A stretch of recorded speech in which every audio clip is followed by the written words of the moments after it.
Well, in 1952, Mercedes-Benz decided they were going to get back into racing, and they did that with a 300 SL prototype gull-wing. By 1954, that car went into production. By 1957, we had this, the 300 SL Roadster, with a removable hardtop as an option. The 300 SL Roadster, probably the pinnacle of Mercedes-Benz styling. From the beautiful eyebrows over the wheels, to the openings in the front fenders, to the two bulges in the hood, hiding that 3-liter motor.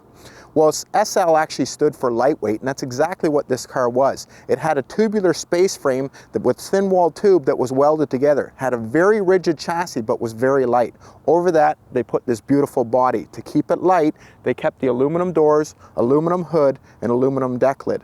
What a beautiful package cosmetically to look at, but it didn't stop there. That 3-liter motor with almost a square bore and a 7-main journal made for a very smooth running motor.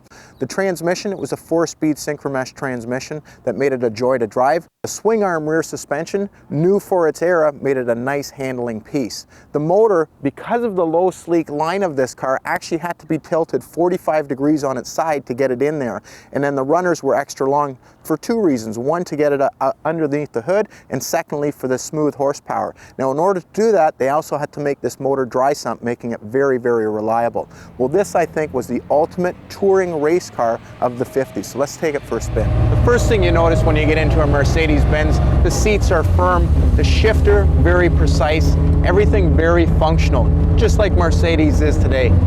Performance is very nice. That 3-liter motor actually makes about 240 horsepower and over 200 foot-pounds of torque, which up these kind of mountain roads pulls very nicely.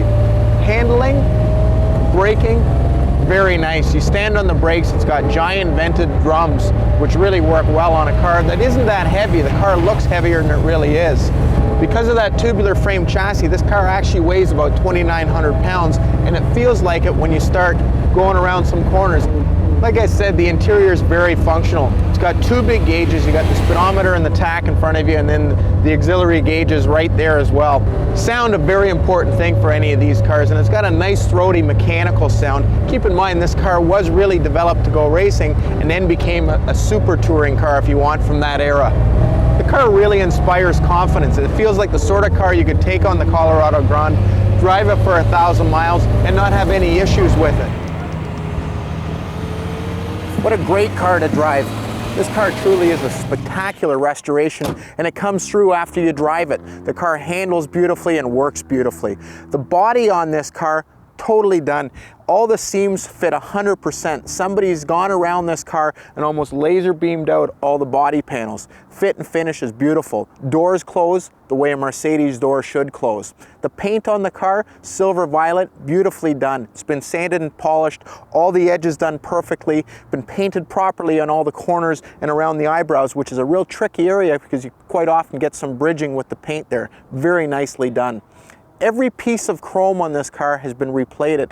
Everything from the bumpers, the big pieces, to every small piece in the dash. Every gauge surround has been replated. Somebody has spent thousands and thousands of dollars on plating on this.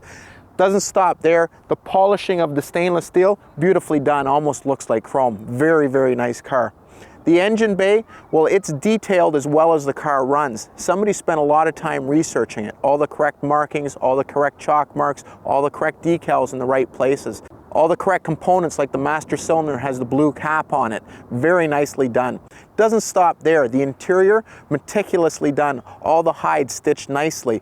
The door panels, beautifully fit. The leather around the dash, very, very nicely done. The canvas top, no wrinkles, stretched nicely, goes up and down very nicely, which is awfully rare on one of these cars. The trunk compartment also detailed, from the mat to the jack to the tool pouch. Even the tools are like brand new in it. Somebody spent between 1,500 and 2,000 hours on the restoration, and it comes through in quality and in the value of this car. This car's got to be worth somewhere between $225,000 and $250,000.